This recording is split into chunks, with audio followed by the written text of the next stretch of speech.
Gracias a todos los hermanos que han manifestado cómo el Señor los ministró el miércoles con la palabra. El Señor es bueno.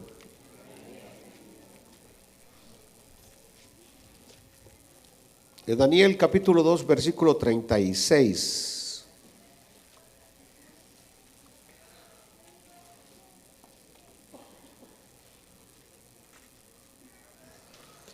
Este es el sueño, también la interpretación de él diremos en presencia del rey. Tú, oh rey, eres rey de reyes, porque el Dios del cielo te ha dado reino, poder, fuerza y majestad. Y donde quiera que habitan hijos de hombres, bestias del campo y aves del cielo, Él los ha entregado en tu mano y te ha dado el dominio sobre todo. Tú eres aquella cabeza de oro. Y después de ti se levantará otro reino inferior al tuyo, y luego un tercer reino de bronce, el cual dominará sobre toda la tierra. Y el cuarto reino será fuerte como hierro. Y como el hierro desmenuza y rompe todas las cosas, desmenuzará y quebrantará todo. Y lo que viste de los pies y los dedos, en parte de barro cocido de alfarero y en parte de hierro, será un reino dividido. Mas habrá en él algo de la fuerza del hierro, así como viste hierro mezclado con barro cocido. Y por ser los dedos de los pies en parte de hierro y en parte de barro cocido, el reino será en parte fuerte y en parte frágil. Así como vistes el hierro mezclado con barro, se mezclarán por medio de alianzas humanas, pero no se unirán el uno con el otro, como el hierro no se mezcla con el barro. Y en los días de estos reyes, el Dios del cielo levantará un reino que no será jamás destruido, ni será el reino dejado a otro pueblo. Desmenuzará y consumirá a todos estos reinos, pero Él permanecerá para siempre. Padre, te damos gracias en esta noche por la porción bíblica de tu santa palabra, y hoy te suplicamos, oh Rey maravilloso y glorioso Espíritu, que nos puedas guiar, conducir, Señor, de la mano, para poder exponer con autoridad y claridad para edificación de tu pueblo tu santa palabra. Guíanos, Señor, y que las almas también sean alcanzadas, porque solamente tú, Espíritu Santo, puedes convencer de pecado, justicia y juicio. En el nombre de Jesús decimos todos un amén y nos sentamos. Gloria a Dios. Bueno,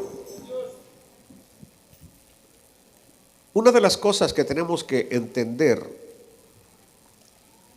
porque estamos hoy estudiando uno de los libros proféticos más importantes.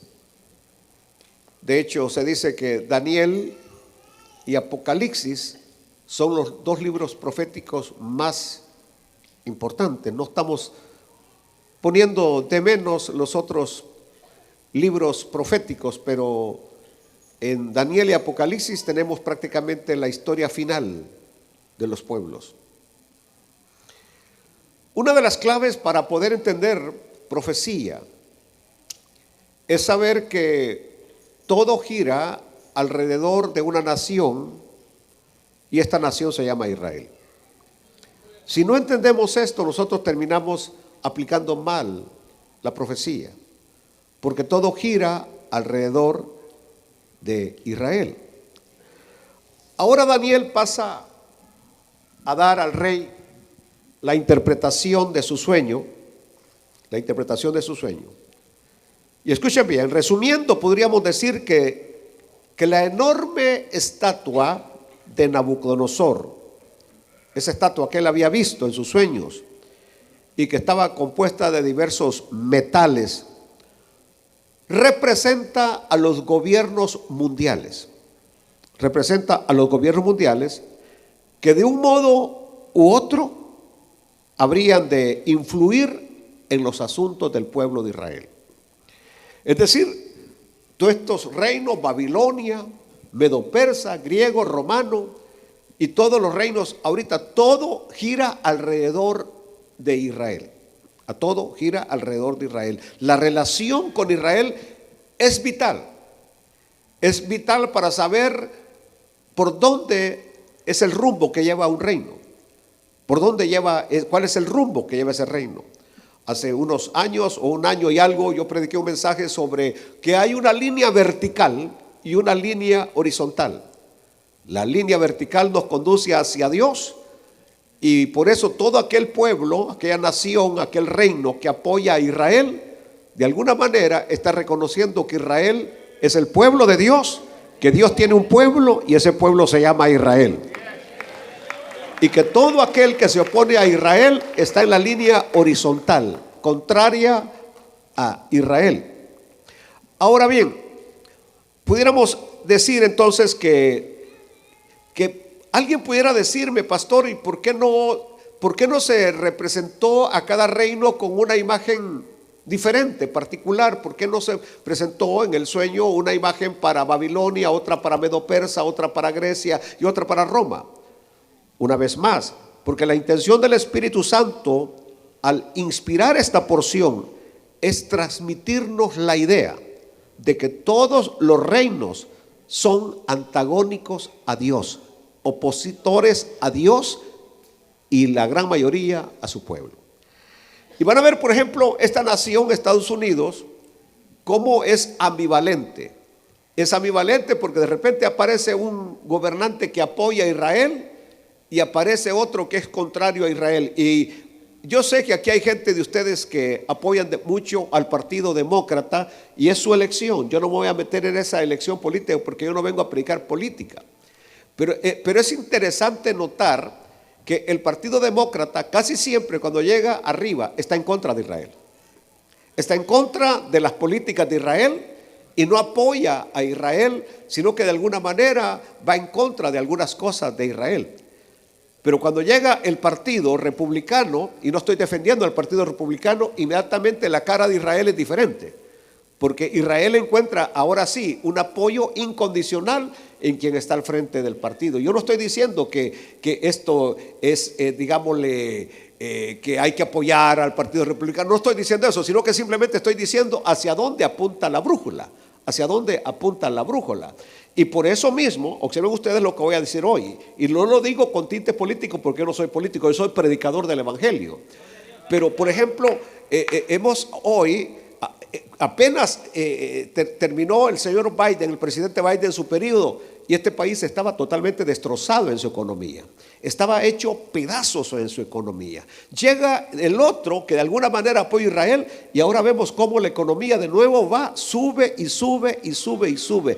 ¿A qué se debe? ¿Cuál es la razón? Yo pienso que de alguna manera esto está relacionado, inclusive aplicándolo a nuestras vidas, cuando el Señor le dijo a Abraham: voy a bendecir a los que te bendicen, pero a los que te maldicen los voy a maldecir. Cuando usted y yo bendecimos al pueblo de Israel, y yo puedo declarar en esta noche que una de las razones por qué mi vida, mi familia y esta iglesia está bendecida es porque yo apoyo incondicionalmente a la nación de Israel. Incondicionalmente a la nación de Israel. Creo que es una de las razones. Y aunque siempre que llego a Israel me meten a un cuarto, siempre que llego a Israel las autoridades dudan de mí por el nombre que llevo, Ismael, porque ningún judío lleva el nombre Ismael, solamente los árabes. Y yo declaro en esta noche: yo no soy árabe, soy Ismael Pineda, salvadoreño, nacido en Berlín. Bueno, sigamos acá para que no se emocione mucho. Entonces el detalle está: apoye, ore por Israel, oye por la paz de Jerusalén, que haya paz en medio de sus muros, y su vida y su familia serán bendecidos. Ahora, oponerse, porque yo tengo pastores amigos míos, especialmente en El Salvador, que se oponen a Israel. son pro Palestina, pro Rusia. Inclusive de repente aquí tenemos algunos miembros que escucho sus posiciones y son más pro Putin, pro líder chino, pro Norcorea, incluyendo Norcorea. ¿Cómo es posible? Es decir, cuando hay esa confusión en la mente, yo no sé qué es lo que hay en la mente para no dar cuenta quién es Rusia en la profecía bíblica, quién es China en la profecía bíblica, que de acuerdo ahí al libro de Apocalipsis, de ahí va a venir la gran invasión de los millones de soldados que van a invadir Israel en el tiempo de la gran tribulación. Y por supuesto ahí aparece Rusia, Got y Magot, Turquía, Norcorea y todos esos países que son contra Israel. Aquí en Latinoamérica Israel tiene enemigos. Venezuela, Nicaragua son enemigos de Israel. Bolivia es enemigo de Israel. Perú, cuando su presidente era izquierdista, era enemigo de Israel. Y eso México, inclusive nuestro querido México, lindo y querido, México siempre ha tenido una posición contra Israel. Es increíble. Y por eso es que algunas veces un país tan rico como México vemos la gran pobreza que hay. Porque una vez más, el que bendice es bendecido, pero el que no bendice a Israel, no viene la bendición sobre ellos. Aleluya. Bueno, ahora regresemos a nuestra imagen. Es decir, no voy a poner la imagen, no, ya, bájese, quiten. A ustedes les gusta ver muchas caricaturas. Pero cuando aparece la imagen,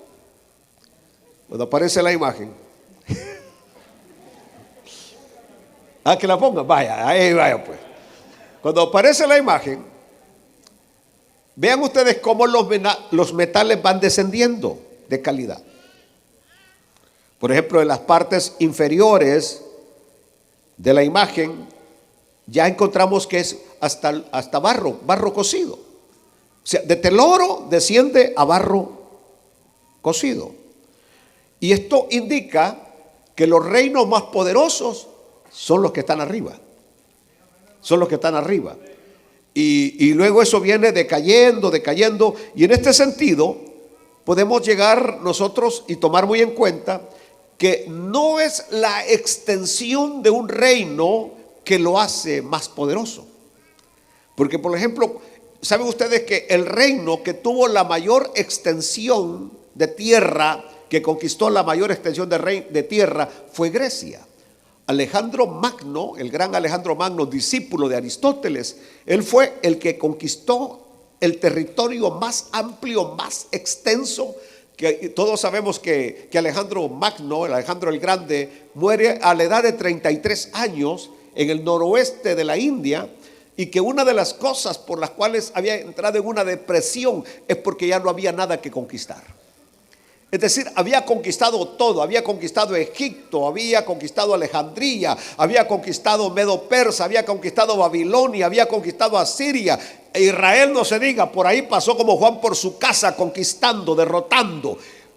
Pero llega a la India y cuando ya no hubo nada que conquistar, dice que entró una depresión, que entró a tomar y muere a sus escasos 33 años de edad. Y va a dividir su reino en sus 4 generales. De ahí van a venir los mentados Ptolomeos, los Herodes, que van luego a estar en el tiempo que nuestro Señor Jesucristo va a aparecer. Ahora, el punto ahora que estoy tratando de ubicar es cómo los reinos han venido decayendo. Por ejemplo, nosotros pensamos hoy en Estados Unidos como una gran superpotencia, Rusia la segunda gran superpotencia, China la tercera super gran potencia, pero esto son reinos eclipsados por la gran calidad del reino, por ejemplo, de Babilonia, que es representada por el oro. Es decir, cuando llegamos allí encontramos que, por ejemplo, Nabucodonosor es reconocido como uno de los más grandes estrategas políticos, como uno de los más grandes generales, que no era uno que estaba sentado en la oficina oval de la Casa Blanca. No, Nabucodonosor se ponía la espada, Nabucodonosor salía con su jabalina, iba al frente de sus tropas, lideraba los ataques. Era una estratega de primero, que antes de ir contra un reino, primero venía, reunía a sus generales: esto vamos a hacer. Y no era que desde la Casa Blanca con un teléfono en la mano estaba dando orden, no, él participaba. Ahora nuestros presidentes, ellos están allá nada más con sus generales, y los pobres soldaditos, hijos de los hispanos, muriendo en el frente de batalla. Por eso yo les recomiendo a ninguno de ustedes aliste a sus hijos en el Army. Esa es la peor decisión que pueden tomar. Y que eso, que van a tener mejores oportunidades, pura mentira. La gran mayoría de ahí salen adictos a las drogas. La gran mayoría de ahí sale con unos traumas psicológicos que jamás, nunca vuelven a ser el mismo muchacho que era antes de ir a la guerra o antes de ir al ejército. Se lo digo abiertamente y públicamente. Es decir, es una decisión que no es de las mejores decisiones. Ahora, si alguien quiere ir, pues que vaya, es su problema. Pero yo solamente estoy advirtiendo los efectos que vienen: traumas psicológicos, vienen traumados, vienen, Dios mío, que no pueden dormir, etcétera, etcétera, y muchas veces con unas adicciones a las drogas insuperables. Bueno, aquí tenemos entonces un avance profético de cómo va el curso de los reinos gentiles que dominarán sobre el pueblo de Israel. Una vez más, esto está relacionado con el pueblo de Israel, la relación de estos pueblos con Israel. Por eso van a ver ustedes, ¿cuál es la diferencia entre Rusia y Estados Unidos? Las dos son superpotencias, y Rusia tiene riquezas igual que Estados Unidos. Igual que Estados Unidos, poderío militar enorme. Pero ¿por qué? ¿Por qué las mujeres rusas se ofrecen para casarse con un ciudadano americano? Y le dice: solamente te prometo estar por lo menos seguramente contigo 3 años mientras me salen los papeles. Jovencitas de 18, 19, 20 años ofreciéndose por venirse a casarse con un ciudadano americano. ¿Por qué razón? Queriendo huir de la pobreza que hay en Rusia. Es decir, ya van a entrar ustedes a las páginas ahí buscando rusas, ¿va? Tengan cuidado, bandidos, tengan cuidado. Pero, es decir, ¿y cuándo una americana va a estar buscando un ruso para casarse? Nunca. Nunca. Decía, sería insólito que una americana diga: por favor, me quiero hacer ciudadana rusa, le ofrezco que me case y le aseguro que le firmo un papel que con seguridad voy a estar viviendo 5 años con usted y después me da mi libertad, pero le aseguro 5 años de gozo y placer. No. La diferencia, ¿cuál es la diferencia? Que Estados Unidos es un país que siempre ha apoyado a Israel. Rusia es un país que siempre ha estado en contra de Israel. Es decir, algunas veces por política dice que sí, pero en realidad Rusia es contrario a Israel. La cabeza de oro, para que ustedes ya de una vez les quede claro, representa el imperio babilónico. Imperio babilónico allá por el año 600 antes de Cristo, 600 antes de Cristo. Ahí está el imperio babilónico, que más adelante vamos a ver que este imperio babilónico duró nada más 66 años. 66 años. Y esto nos va a decir algo enorme. Todos los imperios comienzan, crecen, llegan y luego empiezan a decaer, a decaer, a decaer. Y cuando empiezan a decaer, es caída libre. No hay nada que detenga cuando un reino empieza a decaer. Por eso cuando muchos hoy hacen el análisis de Estados Unidos llegó a su tope, Estados Unidos llegó a su máxima level, y de ahí para allá ha sido bajada, bajada, bajada y bajada. El presidente de hoy quiere una vez más hacer de Estados Unidos un país grande, fuerte, pero cuando empieza la caída, es como cuando usted empieza a engordar. Ya no hay manera que pueda tener esa panza. Sigue creciendo y creciendo y creciendo. Lo mismo es la caída de un imperio. Cuando un imperio empieza a caer, a decaer, a decaer, hasta que se derrumba. Y yo aquí estoy para decirles: Estados Unidos un día caerá, Rusia caerá, China caerá, y el único reino que nunca caerá es el de nuestro Señor y Salvador Jesucristo. Eso será para siempre. El pecho y los brazos de plata representan al imperio medo-persa. Ahí aparece el señor Darío, y Ciro el Grande y Darío, que a su tiempo estaremos hablando de ellos. El vientre y los muslos de bronce, una vez más, representa al imperio griego, prácticamente con el señor Alejandro Magno, Alejandro el Grande. Las piernas y los pies de hierro y barro cocido representan al imperio romano, que es el imperio que está todavía hasta el día de hoy.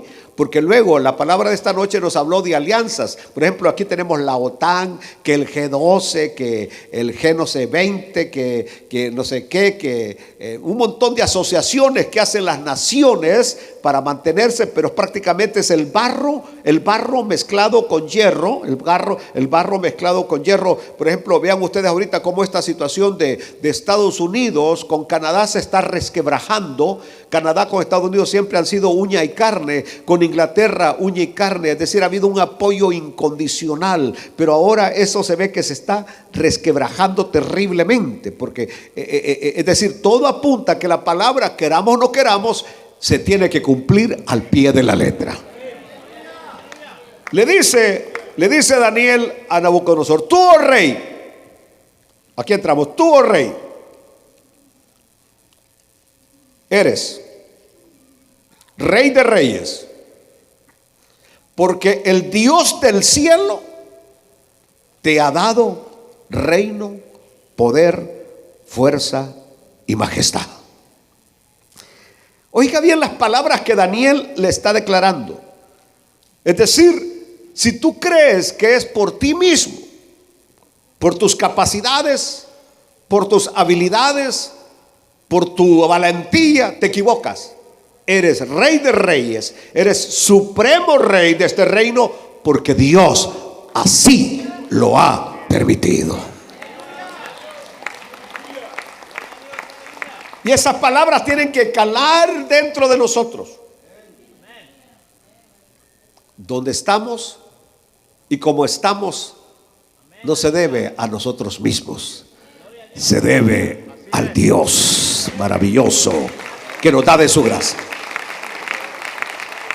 Has escalado en tu trabajo, tienes una buena posición en tu trabajo, vives en una buena casa, tienes economía, tienes dinero en el banco, tienes ya, es decir, que te puedes retirar sin que tener necesidad de nada. Se lo debes a Dios. No se debe a que fuiste bueno para ahorrar, no se debe a que seguiste la agenda de economía que alguien te dijo que siguiera, se debe a que Dios ha sido bueno. Así que yo voy a levantar mis manos y le voy a agradecer a Dios. Voy a estar agradecido con Dios porque ha sido Él y no yo el que me ha bendecido. Por la gracia de Dios eres rey de reyes. Por la gracia de Dios tienes el reino que tienes, le dijo Daniel a Nabucodonosor en su propio rostro. Aleluya. Y oigan las palabras que le dice: y donde quiera que habitan hijos de hombres, bestias del campo y aves del cielo, Él los ha entregado en tu mano y te ha dado el dominio sobre todo. Tú eres aquella cabeza de oro. Ahora Daniel habla hiperbólicamente. Hiperbólicamente estamos diciendo que cuando dice donde quiera, no es que Nabucodonosor gobernaba donde quiera. Había partes que ni tan siquiera sabían que existía Nabucodonosor. No sabían, no, para nada. Así como por ejemplo, no sé si ustedes saben que todavía en la tierra hay tribus que no saben que existe el televisor, que saben que existe un radio, que existe teléfono, que existe todo lo moderno que nosotros tenemos. Esas tribus están totalmente como que a 1000 años atrás, 2000 años atrás, que no permiten ni que nadie se acerque a esas. Allá por Indonesia hay una tribu de esas donde nadie se acerca, viven totalmente allá en el pasado. No saben, cuando pasa un avión le tiran flechas porque piensan que es un pájaro el que va pasando. Es terrible lo que hay. Solamente aquí en este planeta que se llama Tierra. Entonces cuando se dice donde quiera, así como por ejemplo cuando decimos, por ejemplo, vaya, de repente dice todo el pueblo salvadoreño apoya al presidente Bukele. Eso no es cierto. Ese es una hipérbole. Es decir, que simplemente está diciendo que la mayoría de los salvadoreños apoyan al presidente Bukele. Pero no todos los salvadoreños apoyan al presidente Bukele. Usted entra a las redes sociales y va a ver un montón de gente que está airada, que está molesta, que está en contra de él. Es decir, siempre en todas las naciones y en todos los pueblos va a haber eso. Está como por ejemplo en el tiempo del presidente anterior, no todos estaban con Biden. Hoy con este presidente no todos están a favor de él. Siempre hay gente. Así que decir todo el pueblo americano apoya al presidente Donald Trump no es cierto. No es cierto. O como que yo diga, toda la iglesia de Benecer ama al pastor Pineda. No es cierto. Todos los de la iglesia de Benecer quieren al pastor Pineda. No es cierto. Algunos lo quieren, pero ver muerto.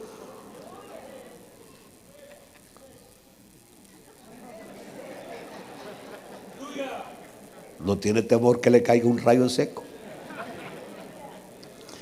Bueno, ahora, pero el asunto está que Nabucodonosor tenía el control de prácticamente el mundo conocido de aquel tiempo. Por ejemplo, cuando nosotros vamos a Jeremías, capítulo 27, del 5 a 7, mire lo que dice, porque recordémonos que Jeremías había profetizado y Jeremías fue contemporáneo del rey Nabucodonosor.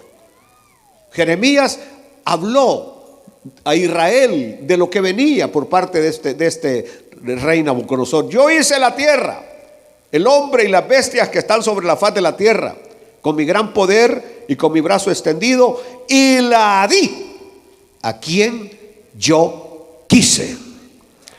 Y ahora yo he puesto todas estas tierras en mano de Nabucodonosor, rey de Babilonia. Y le habla y dice Jehová, mi siervo, y aún las bestias del campo le he dado para que le sirvan.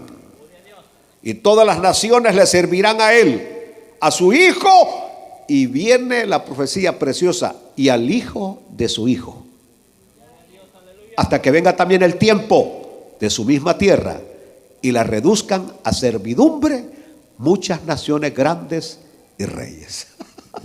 Yo alabo a Dios, porque en esas palabras de Jeremías dice, ¿sabe qué? Tu reino va a durar hasta tu nieto. En los días de tu nieto desaparece. Será reducida. Tu tierra será reducida. Y tal como Jeremías lo profetizó, así se cumplió, porque la palabra de Dios se cumple. Ezequiel, otro contemporáneo, y la única diferencia entre Ezequiel y Jeremías es que Jeremías profetiza en lo que fue la tierra de Israel, Judá. En cambio Ezequiel fue uno de los deportados a Babilonia. Es decir, Ezequiel profetiza en Babilonia. Y ahí encontramos, por ejemplo, en Ezequiel 26:7, cuando dice, porque así ha dicho Jehová el Señor, he aquí que del norte traigo yo contra Tiro a Nabucodonosor, rey de Babilonia, rey de reyes, y con caballos y carros y jinetes y tropas y mucho pueblo. Encontramos a Ezequiel también profetizando. Así que Nabucodonosor debe ser un jefe, cuando comienza, de poca importancia. Y yo aquí encuentro otra lección. Nabucodonosor era un jefe de poca importancia, estaba al frente de un grupito, de unas tribus pequeñas. Pero como a Dios le plació darle reinos, a Dios le plació hacer que conquistara los reinos, Dios lo llevó al punto más alto, de tal manera que en toda la historia de la humanidad nunca va a haber alguien que tuviera la popularidad y la grandeza de Nabucodonosor. Aleluya. ¿Y por qué Dios lo lleva ahí? Porque este hombre orgulloso, engreído, vanidoso, por lo menos en 2 ocasiones va a tener que reconocer que el único Dios digno de adorar es el Dios que hizo los cielos y la tierra, el Dios de Daniel, el único Dios digno de adorar y bendecir. Aleluya. Es decir, esto debería saberlo Elon Musk, esto debería saberlo Bill Gates, esto debería saberlo Carlos Slim, esto deberían saberlo todos esos que se sienten grandes, que Dios es el único grande.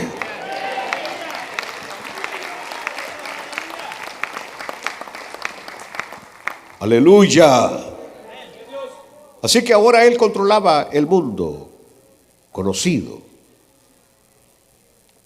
Y por eso él podía tener un concepto, y escuchen bien, podría tener un concepto muy equivocado de sí mismo. Nosotros los humanos somos propensos a envanecernos. Escuchen bien, por favor. A envanecernos. Por ejemplo, cuando San Pablo habla de los diáconos, dice Pablo: no pongas a un neófito como diácono. Es decir, a alguien que va comenzando, no lo pongas como diácono. Porque se puede, ¿qué dice? Envanecer y caer en lazo del diablo. La palabra envanecer, que significa hacerse humo, que el humo se le vaya a la cabeza y que rápidamente eso lo que va a hacer es servirle de piedra de tropiezo a la persona. Servirle de piedra de tropiezo.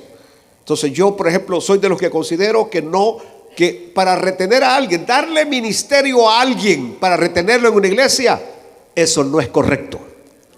Es decir, hermano, fíjese que el hermano dice que si no le da de cantar se va a ir, pues que se vaya. Pero no vamos a usar ministerios o privilegios para retener a alguien. Se le va a dar privilegio a alguien hasta que se vea que tiene el temple, el carácter cristiano para ocupar el puesto que está buscando. Aleluya, aleluya. Entonces, bueno, mejor hasta ahí nos quedamos. Entonces, por eso viene Daniel y lo va a ubicar. Va a llegar y Daniel y decirle: ¿sabes qué? Lo que has logrado, lo que has alcanzado, no se debe a ti, se debe a que Dios así lo designó. Es decir, ¿sabes qué, rey? Si eres inteligente vas a descubrir que tú, que te crees soberano, hay alguien que sí realmente es soberano, y es el que está allá reinando desde los cielos, y él hace las cosas donde él dice, como él dice y con quien él dice. Alaben a Dios, porque Dios es un Dios soberano. Es decir, él es el que te puso, y como él te puso, él te puede quitar. Una de las palabras más frecuentes en la boca de los rebeldes es: a mí Dios me puso, a mí no me puso el hombre. Dios siempre va a usar a un hombre para ponerte. Nunca Dios va a llegar directamente a ti a ponerte, no. Dios va a usar a un hombre para ponerte. Es decir, a los líderes los elige el supervisor, a los supervisores los elige el pastor de zona, a los pastores de zona los elijo yo. Entonces prácticamente, y a mí quien me escogió fue Dios. Entonces cuando alguien viene y dice: a mí no me puso el hombre, ese está torcido, ese está equivocado. Entonces, y por eso, por ejemplo, de repente, inclusive se suben a un púlpito y dicen: nadie me puede bajar porque es Dios el que me ha subido a este púlpito. Mentiras. Yo tengo la autoridad para bajar de este púlpito a cualquiera que esté diciendo cosas que no es lo que edifica al pueblo de Dios.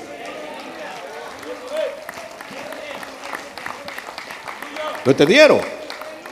Entonces, así que prácticamente eso es lo que Daniel le va a decir a Nabucodonosor: no estás aquí porque tú te lo mereces, o aquí estás aquí porque Dios así lo quiso. Aleluya. Ahora, siempre que Dios nos lleva a un punto, a un nivel, eso trae responsabilidad. Y a mayor posición, mayor responsabilidad. Vaya, por ejemplo, la responsabilidad de un líder es ¿qué? ¿Sobre qué? Sobre 10, 12 personas. La responsabilidad de un supervisor sobre 100, 200 personas. La responsabilidad de los pastores de zona, ¿qué? 400 personas. Pero en el caso mío, soy responsable de los 2000 y algo que se congregan en esta iglesia. Y a mayor posición, mayor responsabilidad. Vaya, por ejemplo, y aquí yo sé que algunos van a reaccionar.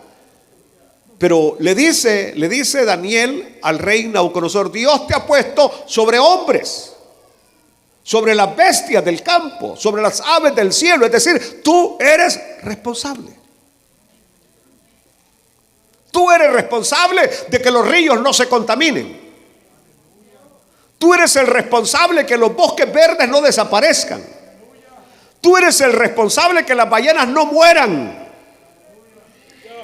Yo no estoy contra el progreso, no estoy en contra del progreso, pero este progreso ha traído muerte terrible cuando en los mares, de repente, por sacar petróleo del mar, Dios mío, el petróleo se derrama por las costas y mata cientos y cientos y cientos de ballenas y cientos de peces en los ríos por estar extrayendo, por ejemplo, minerales. Los ríos se contaminan y se mueren los peces, se muere todo, esa agua ya no es potable. Es decir, cada presidente, cada primer ministro, cada persona que está en autoridad, Dios lo ha puesto ahí para velar no solamente por los humanos, pero para velar por los animales del campo, para velar por las aves que vuelan en los cielos, velar por los bosques. ¿Por qué? Porque nuestra vida se ha venido reduciendo. ¿A costa de qué? A costa de la prosperidad y a costa del progreso se ha venido reduciendo.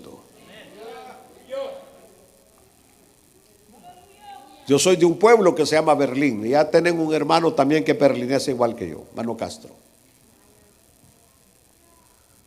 ¿Cuándo antes había ese problema de deficiencia renal en Berlín? Nunca.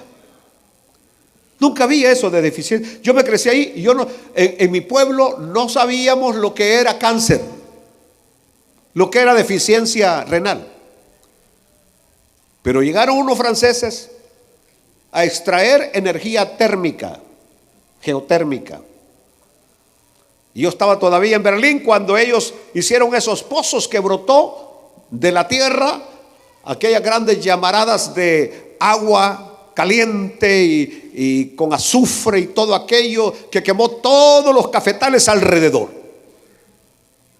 Ahora, tanta gente en mi pueblo, en los cantones, muriendo de deficiencia renal, con problemas de cáncer, con problemas de esto, problemas de lo otro. Es decir, la geotérmica trajo progreso, trajo dinero, trajo energía, pero ¿a costa de qué?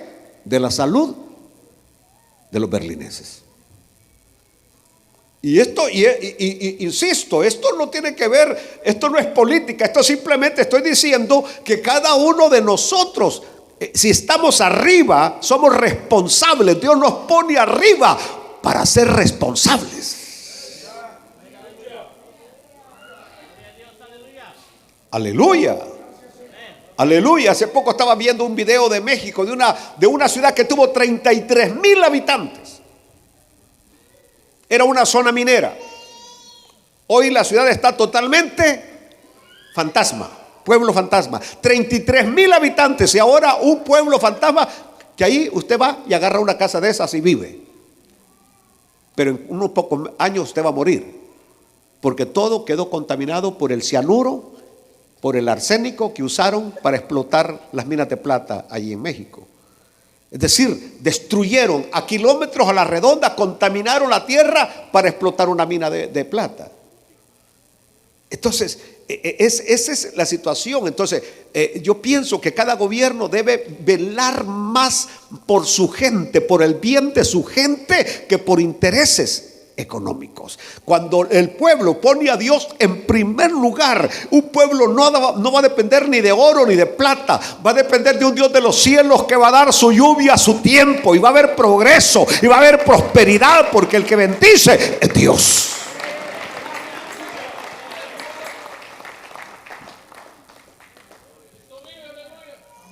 Aleluya. Pero ¿se detiene esto? No.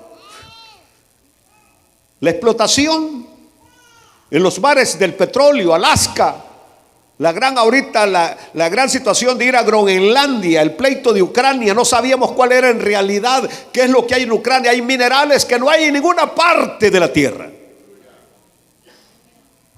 Y por eso es que Rusia ha estado peleando como loca para apoderarse de Ucrania por los minerales. Y nosotros estábamos aquí que ni sabíamos por qué era la gran guerra, por qué se extendía tanto, porque hay minerales que no hay en ninguna parte. ¿Cuál es el asunto de hacer querer desaparecer Israel? Las naciones árabes, Irán queriendo hacer desaparecer Israel, porque ahí el Mar Muerto tiene minerales que no hay en ninguna otra parte de la tierra. Israel tiene una riqueza única. Allá hay un mineral que es un lodo, que usted se la pone en su cara y se le pone como piel de niño. Yo me la puse. No hizo tanto efecto, pero aleluya.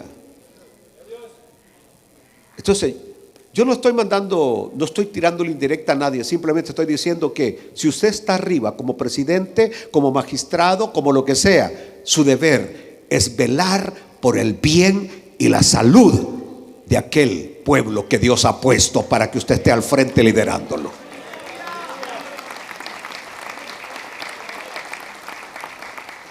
Babilonia, la cabeza de oro, hablando desde el punto de vista gobierno, era una autocracia absoluta. Cuando digo autocracia, significa que todo giraba alrededor de Nabucodonosor. Todo giraba alrededor de él. Luego va a ser su hijo y luego su nieto, y luego eso va a desaparecer. Porque cuando aquel ya no tiene el mismo carisma, es decir, su hijo no tenía el mismo carisma de Nabucodonosor, y luego Belsasar no va a tener el mismo carisma de su papá, entonces va a desaparecer. Después de ti, le dice Daniel, vamos a la Biblia, y después de ti, versículo 39, se levantará otro reino inferior al tuyo, y luego un tercer reino de bronce, el cual dominará sobre toda la tierra. En ningún momento Daniel especifica quiénes son estos dos reinos o imperios que seguirían al de Nabucodonosor. Pero la evidencia en los capítulos subsiguientes y la evidencia de la historia secular nos van a afirmar que el imperio que va a venir después de Babilonia va a ser el imperio medo-persa, y se le llama medo-persa porque eran dos reinos que se unieron para derrotar a Babilonia. Se unió el reino de los medos y se unió el reino de los persas. Ahí vamos a encontrar a Ciro el grande con los persas, a Darío con los medos. Se unen para derrotar a Babilonia, que ahí más adelante en los últimos capítulos vamos a ver la estrategia que usaron para derrotar a Babilonia. Así que estos imperios eran inferiores. Así como la plata es inferior al oro, así también el imperio medo-persa iba a ser inferior a Babilonia, y el imperio griego iba a ser inferior a medo-persa. Pasemos al siguiente. El pecho y los brazos de plata que aparecen ahí y que representan el pecho y los brazos de plata, dije, que representan al imperio medo-persa. Los dos brazos se relacionan con las dos naciones, Media y Persia, que juntas derrotaron a Babilonia, eso es lo que acabo de decir, y que fueron inferior a Babilonia. Y el tipo de gobierno de ellos fue una oligarquía monárquica, donde los nobles tenían prácticamente la misma posición, pero no, simplemente lo único que los hacía diferencia era el puesto que ocupaba el rey, nada más. Ahora, cuando llegamos al vientre y los mulos de bronce, y aquí vamos a estar casi llegando al final en esta noche, que representa a Grecia, Alejandro Magno. Entre los grandes líderes, se cree que después de Nabucodonosor, el siguiente líder más grande ha sido Ciro el Grande. Y por eso se llamaba Ciro el Grande. Que cuando Alejandro lo va a ir a derrotar, tuvo que usar unas estrategias tremendas, Alejandro el Grande, para derrotarlo. Es más, en la primera Ciro salió victorioso. Ustedes conocen la historia, ¿verdad? O pasaron ahí de noche. Que en la primera batalla, Ciro llegó hasta la misma frontera de Grecia y derrotó a los griegos. En la gran batalla de ¿cómo se llama? Termópolis. Sí, más o menos así, Termópolis, que hasta había un equipo de fútbol allá por mi tierra que así se llamaba, algo así. Derrotó Ciro el Grande a Alejandro. Luego Alejandro se va a armar, sale a la batalla y va a derrotar a Ciro el Grande. Pero se habla que los cuatro más grandes de toda la historia: Nabucodonosor, Ciro el Grande, Alejandro Magno y Napoleón Bonaparte, prácticamente los 4 genios con el mayor liderazgo habido y por haber. Y que cuando uno estudia la historia se da cuenta cómo los 4 fracasaron. Fracasaron, es decir, cómo fueron ellos derrotados. Porque el punto está, todos ellos venían a ser siervos del Dios Altísimo, a cumplir una función dentro de lo que era la historia de la humanidad, y cuando cumplían su propósito, simplemente Dios los hacía a un lado y Dios sigue con su plan, porque Dios ha diseñado un plan para la tierra y ese plan se va a cumplir.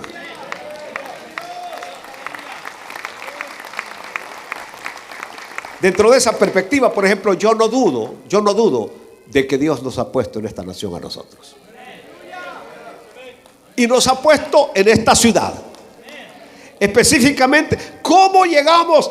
¿Quién de nosotros sabía que existía Garland? Nosotros no sabíamos que existía. Yo llegué a Dallas, pero yo no sabía, y no sabía el destino que Dios tenía, la manera como Dios me trajo a esta ciudad. Es increíble. Hoy no tengo tiempo para testificar, pero fue una cosa que ni yo mismo entiendo cómo llego a esta ciudad. Es increíble. Y simplemente estoy aquí cumpliendo un propósito de Dios.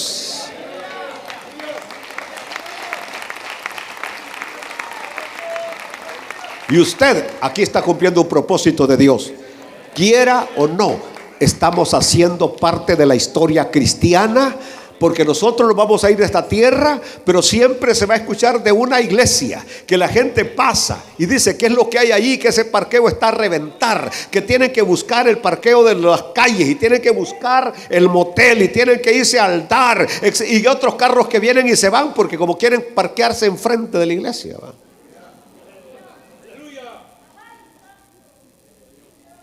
El jefe de la policía platicó conmigo una vez, me dice: ¿y qué es lo que les da voz? Me dijo así. Él es salvadoreño igual que yo. Y me dijo: ¿y qué les da voz? Me dijo, para que le digo, regañarlos, le dije. Si ahí solamente falta que me saque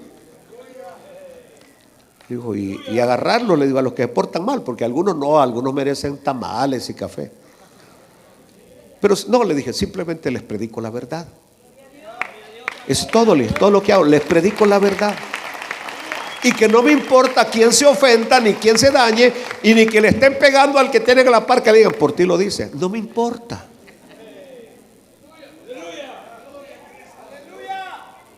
Es más, cuando alguien llega a mi oficina y dice: pastor, ¿va que por mí lo dijo? Sí, le dije, por usted lo dijo. ¿Para qué voy a andar con cuentos? Sí, por usted lo dije, para ayudarle, para que se ubique, para que crezca, para que ande con una sonrisa, para que ande alegre, feliz, porque la vida en Cristo debe ser una vida de alegría y de felicidad.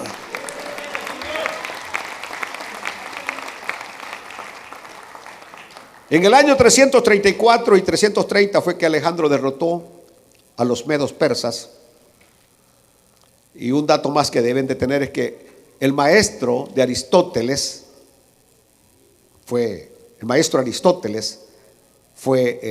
el que le enseñó toda la filosofía a don Alejandro el Grande. Esto es tremendo. Es decir, el maestro de Alejandro el Grande fue Aristóteles, estratega. Y el padre de Alejandro, Felipe, ¿se acuerdan ustedes que eso va a estar conectado allá cuando el Señor llega a aquella parte de Cesarea de Filipos y que había una estatua ahí de ¿quién? Y que preguntaron los discípulos. ¿Se acuerdan ustedes que preguntaron los discípulos? ¿Qué preguntaron los discípulos? ¿De quién es esta estatua? Ahí estaba la estatua de Felipe, el que fue padre prácticamente. Por eso en muchos del imperio griego había muchos monumentos a Felipe, el papá de Alejandro. Pero aquí termino. Alejandro tomó posesión de todos los reinos de aquel tiempo. Y les vuelvo a afirmar, fue el reino más extenso que ha habido en toda la historia de la humanidad. El reino más extenso, pero no el más poderoso. pero no el más poderoso, porque el más poderoso fue Babilonia. El más poderoso fue Babilonia. Alejandro conquistó Israel, y uno de los 4 generales de él, Antíoco, que fue al que le quedó toda la región esa de Canaán, la tierra de Judá, de Israel. Antíoco, descendiente de él, Antíoco Epífanes, que fue el que fue a sacrificar una cerda en el templo de Jehová. O sea, lo que yo quiero que ustedes vean es que hablamos de las cosas grandes de los imperios, pero la mayoría de los reinos y los imperios se han opuesto a Dios, se han opuesto al pueblo de Dios. Es decir, no hay prácticamente en la historia un solo imperio que haya estado al lado de Dios. Aleluya. Y todos tuvieron su lapso de duración, algunos más, algunos menos. Y aquí es donde terminamos hoy en esta noche. Escuchen bien, olvídense ahí de lo que tenemos en este momento. Quiero que estén bien concentrados en este final, porque cuando yo analizo la profecía bíblica, ¿saben ustedes que Estados Unidos no aparece en ninguna parte de la profecía bíblica? ¿Sabían ustedes eso? No aparece. Y lo buscamos con lupa para ver dónde está. Rusia aparece como un país castigado. Turquía aparece como un país que va a ser castigado. Etiopía, China y los otros reinos, Cus, Magot. Y Estados Unidos no aparece.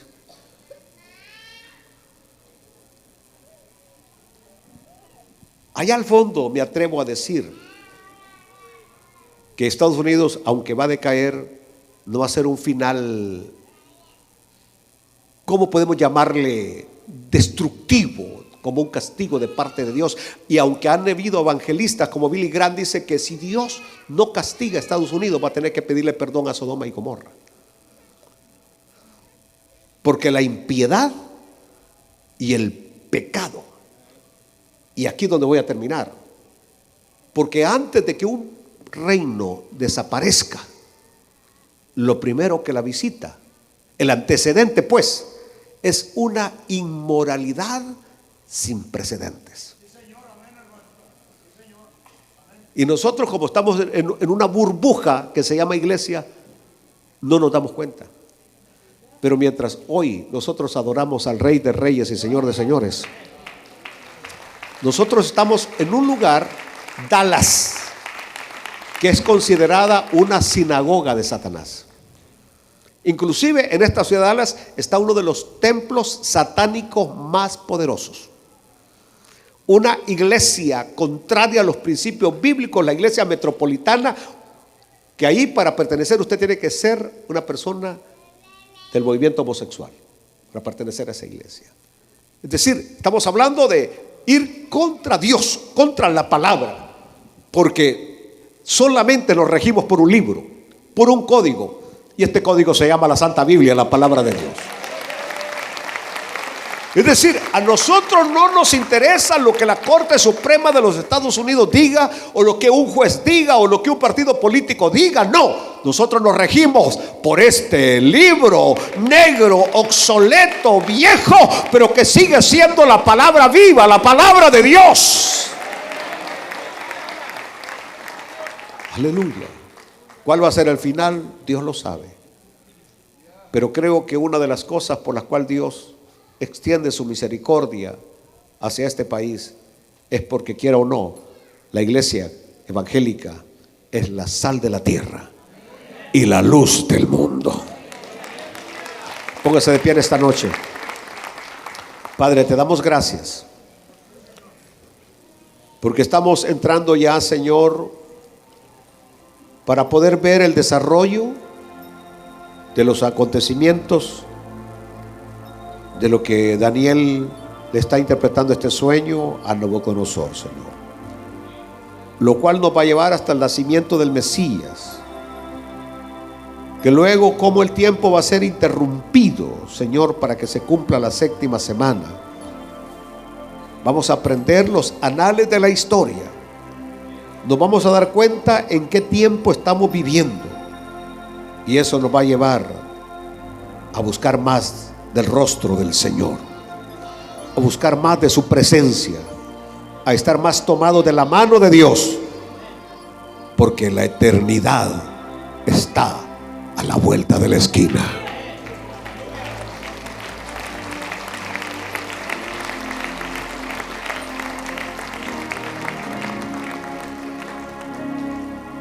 Quisiera extender una invitación en esta noche. Si alguna persona no tiene a Jesús reinando en su corazón y quiere rendirle su vida a Jesús, quiere entregarle su vida al Señor, quiero ver su mano levantada. Quiero orar por usted en esta noche. Quiero ver su mano levantada, orar por usted, ponerlo en las manos de Dios. ¿Hay alguien que le quiere entregar su vida al Señor?